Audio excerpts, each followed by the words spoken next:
Hey, I am stupid. What's up? It's the Culture Detective here, investigating your favorite movies. And yeah, yesterday I actually filmed this video and I accidentally deleted the video on my phone. So I have to refilm this entire video all over again. So this video is going to be about my top 10 least favorite movies of 2025. So, yeah, let's talk about these movies again.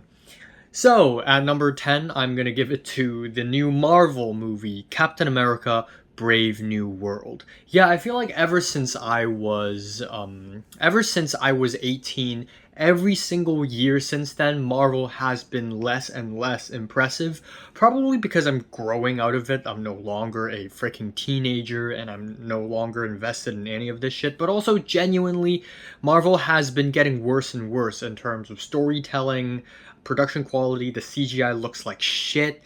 And with their new Captain America movie, Brave New World, also the fourth movie in this Captain America installment, this is supposedly a political thriller, except it's boring as hell, and all the political thriller elements are chalked up to the fact that Harrison Ford is Red Hulk, and literally everyone from Harrison Ford to Anthony Mackie, they're all phoning it in.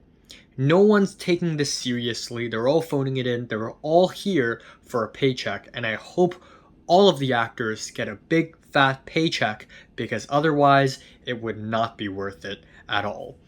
Now, speaking of Marvel, moving on at number 9, I gotta give it to the Russo brothers with The Electric State.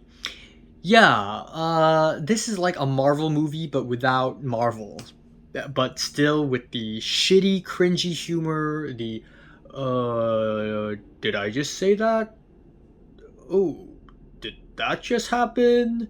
Like that kind of humor. It's so obnoxious, it's really annoying, and also Millie Bobby Brown cannot act for the life of her. This is also adapted from a graphic novel of the same name, and it absolutely butchered the graphic novel. By the way, I haven't really read the novel, so maybe I'm not the one to say, but from what the reviews have said, this is an absolute butchering of the original source material. The whole retro futuristic thing is just really drab and annoying, and also ultimately, this movie is not helping the cause of our fight against AI. Not at all. Now, moving on at number 8, I am going to give it to a movie that probably no one watched, and it is the new Rebel Wilson comedy movie, Bride Hard. Yeah, I feel like no one watched this movie. Every single year, they have to release like a fake movie that no one really watches, and it's so fake, the plot feels like a stock plot of some shelved story idea that no one really cared for. And this movie is shot absolutely awfully as well.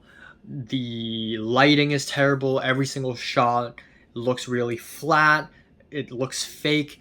The characters look like they're standing in front of a green screen, even though I think most of it is shot in real life, in reality, but the lighting and the cinematography is just so bad that all the characters look like they're in a simulation or something. It's unfunny. It's also really long for some reason. And yeah, no one's gonna remember this film, unfortunately. Fortunately. Okay, number 7. I cannot believe I watched this movie. This is Fear Street Prom Queen. This is two of the most annoying trends in modern commercial movie industry, and that is 80s nostalgia and high school drama. Literally, two of the most obnoxious elements of a horror movie smashed together, and you have this absolute joke of a movie that feels like it's written by a 12-year-old on Wattpad. The high school that the whole movie takes place in is called Shadyside because it's shady and it's spooky. And then we have the characters, and they're like your average Netflix. This movie is not even Netflix, I think. I forgot, but it's like these like very stereotypical Netflix characters, like these mean girls and jock types. It's 2025. This is this is a dead genre. You're beating a dead horse, okay? And yeah, just none of the high school students look like they're actually in high school. And originally, I thought the main character is the killer, and I was like, oh, this is pretty interesting, kind of like psychologically deep. But no, it's not. She has nothing to do with the killer at all, and it just ends in the most predictable and silly way possible. But at number six, I have to give it an even worse horror film, and that is, of course, The Strangers Chapter 2. This is a sequel that nobody asked for to a movie that nobody asked for.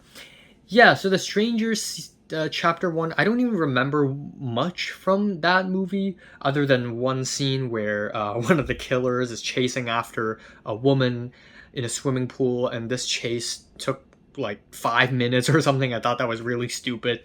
Well, they are even stupider in this new movie because the killers are some of the most incompetent killers of all time. They have no idea what they're doing, and they always show up out of nowhere at the most convenient moment. The main character is very stupid. She makes absolutely awful decisions, and yet she keeps staying alive for the convenience of the plot. And yeah, I mean, if it's dumb and convenient, it's fine. If it's fun, it's not fun. It drags on and on and on. There's a ridiculously long hospital chase scene, and then the ending is like a non-ending, and it's literally one of the most annoying things about commercial filmmaking nowadays. It's that everything's sequel, everything's like there's a part 2 and a part 3, and so it doesn't really end because the second half of that scene is going to be in part 3 or chapter 3, and that's so stupid. Okay, now we have number 5. I have to give it to an animated movie, Smurfs. Yeah, what the hell is this movie? What kind of abomination did I just witness? I have no clue, but this is I didn't even know that there are this many Smurfs movies. It's like every single decade people pump out a Smurfs movie and no one watches them, and I don't really know why, and it turns out to be awful. Well, there we have another Smurfs movie, and apparently it's also a musical, except the music sucks. The music sucks balls, and there are like 3 songs in this movie. Only 3 songs. And the main character is James Corden. Why? How is James Corden still acting in 2025? I have no idea, but this is absolute insanity. What's also insanity is at our number 4 spot, and that is Trey Edward Schultz, Hurry Up Tomorrow. And I feel really bad because Trey Edward Schultz seems like a legitimately promising director who's going to be making some interesting artsy indie films. But for some reason, he decides to get a big paycheck by working for The Weeknd on this new movie, Hurry Up Tomorrow. And if you know The Weeknd, you know that The Weeknd and movie is like oil and water. They just don't work because this is The Weeknd's second attempt at acting, and he's hilarious. Bad. He's really bad, and the funny thing is, in this movie he plays himself. In this movie he is The Weeknd, and he's this big, famous, super famous musical artist, and he hypes himself up, and he makes himself seem like this musical savior, and oh, I'm so powerful, I'm so influential, and all these fans are looking up to me, and my music is so inspiring and world changing. And the story is about him facing this obsessive stalker fan played by Jenna Ortega, and Jenna Ortega so moved by The Weeknd's music. She would dance to the music and cry to it, and like kidnaps him and says like, make music for me, make music for me. There's one scene where she plays like Blinding by the Lights, and she starts like dancing around and crying, and it's like, okay, I know there are fans of The Weeknd's, but his music cannot be that good, okay? It cannot be that good.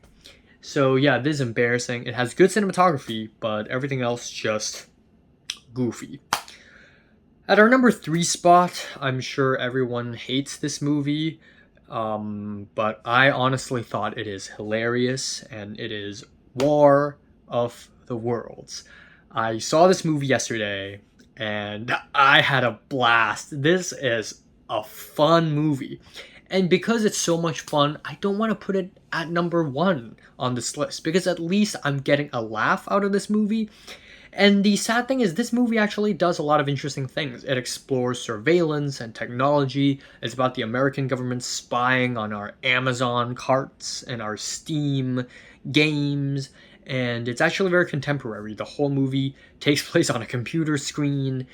And it's about how technology is corroding the family unit and fatherhood. There's some interesting things explored in this movie. Except, it's dog shit. The writing is hilariously bad.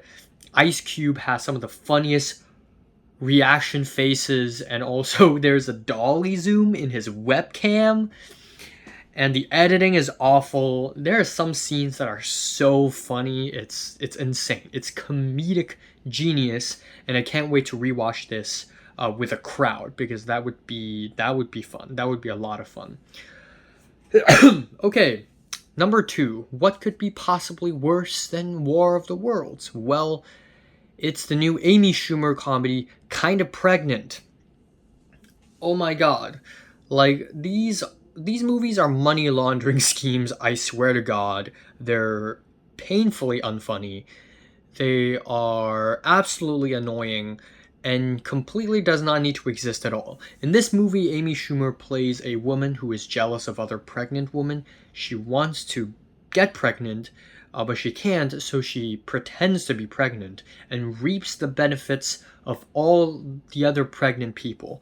And she's genuinely evil in this movie. She's unlikable, she's an asshole, and I don't find her funny or charismatic at all. I don't know why would anyone watch a comedy movie where the main character is this unlikable. And again, it's terribly shot. All the jokes are either gross sex jokes or fart and piss and shit jokes or like pregnant jokes, and it's so unfunny. All the characters are literally NPCs, and watching this movie made my IQ drop, and I hate it. At least with War of the Worlds, I can get a good laugh. This movie is just annoying. Okay, so now we move on to number 1, worst movie of 2025. And I hate to put this movie on this list, because from this point onwards, I will not include any AI movie anymore, because AI movies are not real movies. But I have to include this one because it's such an embarrassment, and this is a movie called What's Next. It's completely AI generated. It's made by a Chinese filmmaker or director or video maker, I don't know. And somehow it competed at the Berlin International Film Festival this year, and it was the most hated film of the entire festival.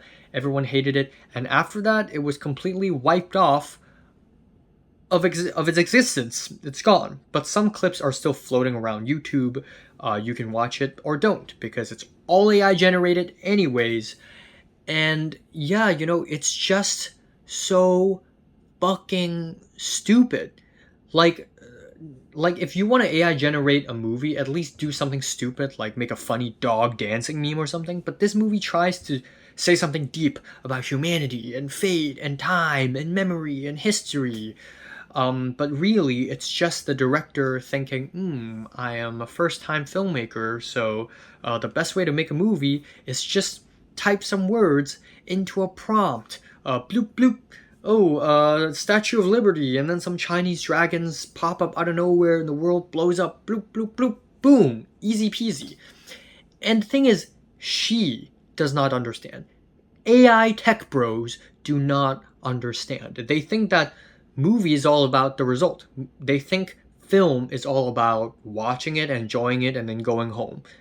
That's not what filmmaking is about. Filmmaking is all about the thinking, the planning, the designing. It's about a writer spending hours, days, weeks, months perfecting the script, the director planning the shots, the cinematographer planning and designing, and the editing. It's all about the heart and the soul that pours into every single second of filmmaking. That's what makes film art, because it's made by humans, because it's made with artistic intention, because it has soul. This AI shit is soulless. It's made by computers, and it basically takes all of the previous existing footage, swallows it up, and shits it out. It is nothing. It has no value whatsoever. And not only is it antithetical to art making, antithetical to what film truly is, but it's also destroying the environment. This film is all about humanity and the planet and all that shit, and yet the existence of this movie is literally taking up so much fresh water. So yeah, don't use AI, please. You're destroying the environment, and you would be stupid to use AI. Actually, grab a pen, grab a piece of paper, and write something. Actually, draw something. Actually, type a script on your computer or something. Do anything, but do this AI crap, because it looks like shit, frankly. So yeah, these are the worst movies of 2025. What are yours? Comments below, let me know. Subscribe if you want more. Thanks for watching.